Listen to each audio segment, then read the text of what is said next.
today, this is my first video interview for Rouge Light Therapy, and I have one of our illustrious customers, Joseph Valtellini, who's out of Toronto, who's also Canadian like me. So thank you for accepting to do this with me. I'm really honored to have a chance to speak with you. And how about, for starters, if you can share with, because I don't know if everybody knows you. I do. Yeah. But maybe tell us a little bit about yourself, your background, and where you come from in the professional sports world. Yeah, so I'm a Canadian, like you mentioned, born and raised in Scarborough, Canada, and just started being obsessed with martial arts movies from a young age. I was that Jean-Claude Van Damme kind of guy. You give me Sylvester Stallone, the Rocky movies, so that kind of, my father brought me up in those movies. So then I have video when I'm 3-4 years old pretending to be Sylvester Stallone, doing side splits like Jean-Claude Van Damme. So all those movies inspired me to want to get into martial arts. So finally, by the age 7, my father put me into Taekwondo. And by 10 years old, I was a black belt. Got my second degree black belt when I was 14 years old. So early age of Taekwondo. Went into Brazilian Jiu-Jitsu for a little bit. But then I found kickboxing and my love when I was 19. So at 19 years old, basically it's going to sound crazy, but the professional sport of kickboxing is illegal in Ontario from where I'm from. So I've had to kind of travel everywhere around the world to be able to do it. Very minimal experience, but long story short, I ended up becoming the fastest rising world champion in kickboxing history. I basically, within 14 professional fights, I went from no one hearing who Bazooka Joe from Canada was because we had no fights to literally winning the world's largest kickboxing world title. In 14 fights, and the guys I was beating had 100 professional fights and were literally, so experienced. So I was this little wrecking ball Canadian that basically shook up the world in the kickboxing world. And what happened was, while I was competing, I put a big emphasis on education. So I went to UFT for health and physical education. I became, got my Bachelor of Education, so I was a high school teacher in Toronto. So I won my world title while I was teaching at a high school here in Toronto. So it's basically kind of working and competing at the same time. And then what happened was injuries. Injuries started happening. I got a few concussions were starting to add up. The symptoms were lingering along. So that's when I decided to kind of take a break. And during that break, they offered me an opportunity to speak on TV and be a TV analyst and commentator, which was my progression, eventually the goal after. But once they offered me that, the money was better, the opportunity was better. Being on TV, 14 times a year instead of competing twice a year helped out a little bit. It helped with my business here in Toronto. I run a school and martial arts gym here. So the commentary way was the smart way to stay healthy, and keep my body intact. Oh, right. Let's talk about the school. This has been open for many years now? Yeah, we opened Bazooka Kickboxing here in 2015, so it's newer. So when I finished my career, I realized commentating and having the gym was the next step. Ultimately, I do have a passion for teaching, but teaching at a high school was good. I taught kids with autism, behavior issues. It was basically a special education school. So it was good, it was very rewarding, but my passion was in teaching martial arts. So the gym lets me kind of give my own curriculum. I can be the principal in the school, right? I want to be in charge of my own school. So it's been nice, and it's literally seeing at my gym from a young kid who's never done martial arts, developing the confidence to be better. You also have someone who'll come in and they're like 50 years old, or even I've had some 60-year-old students and be like, I'm too old, I can't do this. I'm like, no, it's the perfect time to start, So I'm getting all ranges of ability, all ranges of age here at martial arts, and I'm a big believer in everybody should do martial arts. You don't have to be a fighter, but the benefits of martial arts go, outside the violence that people see on TV. How many students do you have? I know it's COVID now, but let's say normally, like is only you teaching? We're about 400 students here. Oh my God. Yeah, I got a That's bunch good of other size, yeah. teachers, a bunch of other fighters. I have good fighters. I've coached in the UFC. I coach other glory kickboxers. So yeah. my coaching community, we bring in a lot of fighters from all over. I've brought in UFC fighters to train at my gym. Before COVID, we have Kelvin Cater come over, train with us. So there's been a lot of exciting stuff here. And I mean, you're from Montreal, so basically the example would be I'm trying to create a little bit more of that TriStar mentality. You know, you have Faraz Sahabi in Montreal and TriStar Gym, which is the biggest TriStar, with George St. Pierre. All right. So, yeah, I'm trying to create something similar here and not always have to go to Montreal to get the best training. You can get some good training here with me. So I actually met George. We did a movie together. He got the role to do like the drunken master of the drunken fighter in the Kickboxer remake movie. So I The was Kung one of Fu the movie, compound fighters, and so I got to meet George. Yeah, it was called Kickboxer Retaliation. And it was George. George is like the drunk fighter walking through, getting into the fight with the main character, who I believe is from Montreal as well, Alain Moussi. He owns a martial arts school there, and he was the Van Damme of the modern age. Yeah, so I mean, good. You're in a good community there in Montreal. Yeah, we are. You went on the Joe Rogan podcast. I know this is a completely different topic, but how was that? Yeah. It sounds like a fun experience. It was a good experience. I mean, once you know Joe Rogan and how influential he is in the sport, I mean, it was just it was one of those things. It was honestly as important to me as winning my world title.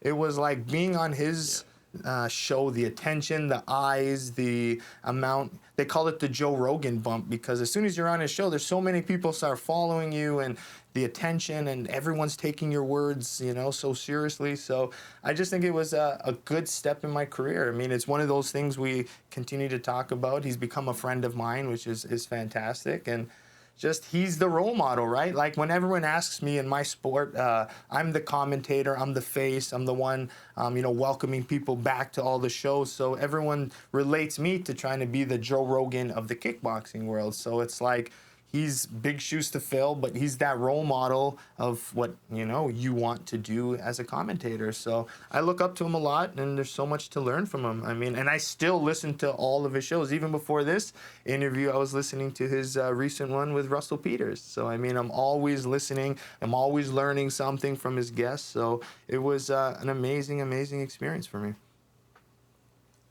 Are you a big listener as well? I am big. It's in my car, so it's a podcast, right? So it's convenient when I'm driving. It's what I listen to mostly. Yeah. You have a successful YouTube channel, and maybe this is something that people who are interested in sort of martial arts and learning techniques and so on could discover. Can you share about what the philosophy is behind it, and where can people find it? Also, it's probably just Bazooka Joe Kickboxing. I'm sure you can search it on Google easily. Yeah, you can Google.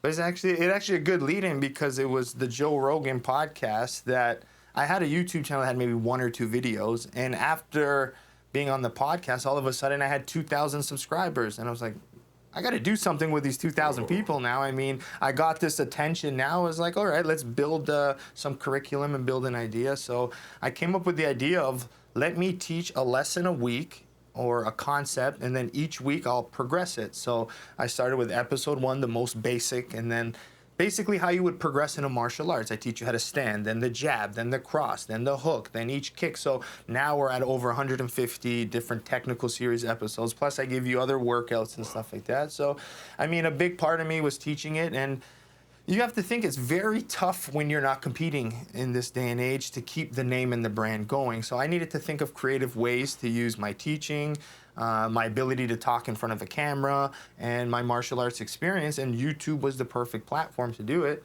And now recently, which is the good start, we kind of continue to go even further. I launched like an online school where I give workouts out for people. It's bazookatraining.com. So I'm giving you, with the pandemic, especially here in Canada, you have maybe a bag at home, or you were studying martial arts and now you can't go to the classes anymore. Gyms are still closed here. So I decided this last year, let me start letting anyone around the world learn about kickboxing and teaching and workouts at home. So the website is basically designed around, you can do bag work. So even if you have a bag at home that's collecting dust and you have no idea what to do with it, at least I give you curriculum and different types of workouts to be able to learn martial arts while we're stuck at home. And then there's a section where you can actually do workouts without any bags at home, tutorials. So it's been my way of being able to teach without having my physical doors open, right? Which has been a frustrating thing for gym owners in Canada right now. That's been the biggest challenge for us terrible. is, one time they let us in, they take us back, and it's been tough. In our business, we sell. Technically, we're supposed to sell to gyms, and our business is doing fantastic, but it's not gym owners. When we built the business, it was all like, oh my God, gyms need this, and we had all these plans, to approach but they're all closed. But luckily, people want to stay in shape and they want to have ways to recover at homes, and we've been able to also find ways to sort of diminish the impact of these gyms being closed. But it's been a train wreck, like right across Canada. Like it's really challenging. Where is? How did you? Let me ask you a question. Go ahead. What's that, sorry? I was going to ask you how you, because my experience with red light therapy has been years ago, and then there's just been this resurgence coming back recently, and that's how I connected with you guys. I just wanted to know, what caused this resurgence of, everyone jumping on this red light therapy train? It's just awareness. I think there's also it used to be lasers in hospitals, and so there was not a lot of awareness. It was very clinical applications, and in parallel you have like really significant developments in technology. As we all know, computers the computers of 20 years ago are nothing compared to our phones in our pockets, So, and so it's the same thing with LED technology. You go back 10 years, it was nothing significant. You could not build the panels we have today with what was available. But now we can, so we're able to replace the laser, which is very, very tightly focused treatment areas. It's like a needle almost, and replace those, and they're very expensive. And so replace those things with, LED technology, which provides the same wavelengths where you can control the wavelength and the intensity. And so for photobiomodulation, the idea is to provide the cells of your body with the light energy that they need to perform their specific function. And so that's why it has so many applications. You can use it for, hair growth, as you can see. That's one of my reasons I jumped on it. I'm nervous. I'm jumping on it. That's okay. I'm not trying to grow my hair, but it helps with so many things, with just even vision, skin in general. And so for athletes, it's great for recovery. And that's been a big segment for us, is people who are trying to stay in shape. They work out hard, they get equipment for home use, and you're certainly not going to spend $200,000 for a bed. There are light therapy beds, big equipment, but panels are now affordable, and there's a few companies that provide that type of technology. We're one of them, and so that's the applications are multiple. For also pain, people who suffer from arthritis get benefit from that. Most of them.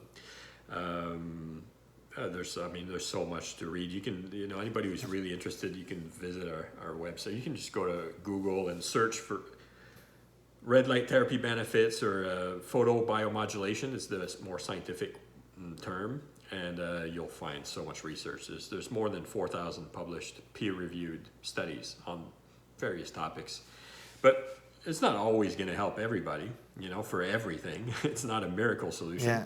But we find that everybody finds value in it, Maybe it's not necessarily for what they thought they would. Some people want it for sleep. Some people, because a lot of people get benefits that helps them sleep better. But for me, it wires me. Like I can't, if I do this before I go to bed, it's like going to play hockey. I just can't do it. So, but some people, it knocks them out. So the benefits vary from person to person, but people feel the impact of the red light. For almost everybody feels something. So it's and I can explain it because it's more affordable, and so and there are brands like Juve. There's very large competitor, American business, who've done a lot of work on social media and so on, and working with influencers and so on to first get them the product and get them to experiences, and then they tell the world about the benefits they experience with it. And it is backed by tons of science. This is not illegitimate in any way. It's very, very effective for various things, and I think it's a combination of all of these things. And the price, it's not that expensive to get started, so most people who are serious about staying healthy are able to afford like one. There's prices, there's something for everybody.